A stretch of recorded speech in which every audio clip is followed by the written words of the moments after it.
Hello everybody, it's Peter. Peter with an I. S-T-E-W-A-R-T. Through Nancy's laughter, Frank heard the phone ring. "You want to get that?" he asked. "What?" asked Joe. "The phone," he said. He was already irritated that he had to eat his cereal with water.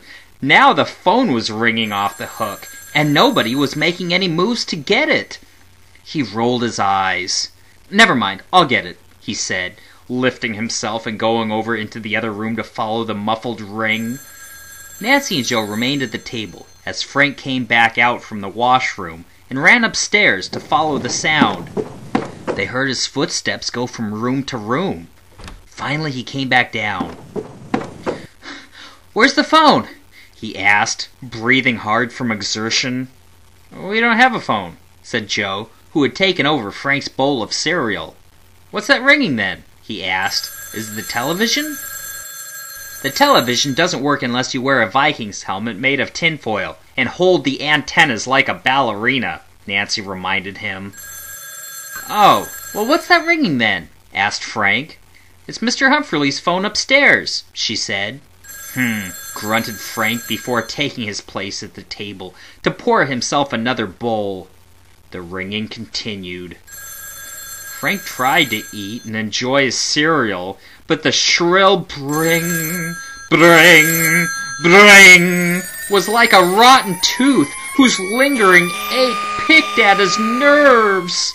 "Is he gonna get that?" asked Frank. "Eventually," replied Joe. Frank settled himself and tried to ignore it. Bring, bring, bring! This is driving me crazy! Why doesn't he get it? Exclaimed Frank, holding his skull to keep his growing headache from splitting out the sides. He tried to ignore it, but each ring seemed to drill farther and farther into his brain. Frank leaped up. "I've got to do something about that ringing!" Nancy looked up from her comics to see Frank run out. Her and Joe heard footsteps ascend the outside stairs, followed by a knock, knock, knock, and then another knock, knock, knock. They heard the footsteps come back down the staircase and re-enter. "Was it home?" asked Joe. "No," he replied. Frank had a bead of sweat running down his face, not only from the running around, but also from the strain of madness. "Don't let it get to you, Frank. Just tune it out," advised Nancy. Frank sat down, rubbed his temples, and prepared for extreme concentration.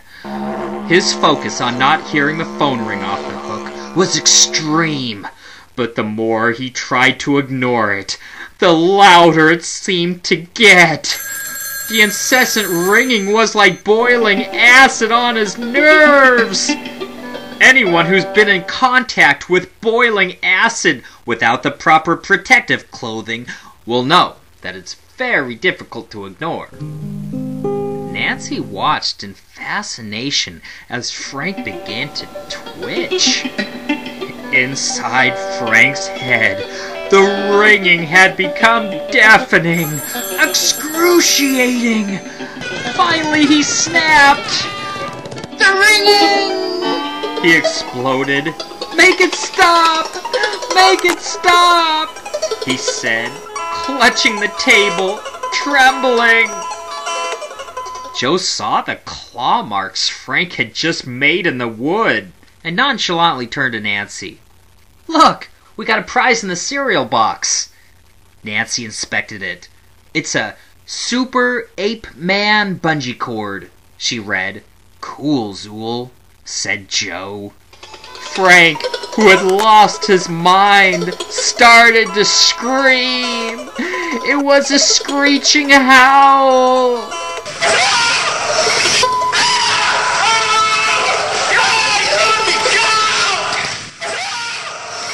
"Now that is annoying," she declared. "Just tune it out, Nancy," said Joe with a chuckle. Having tasted her own medicine, she shot a look at Joe before saying, "Come on, let's go."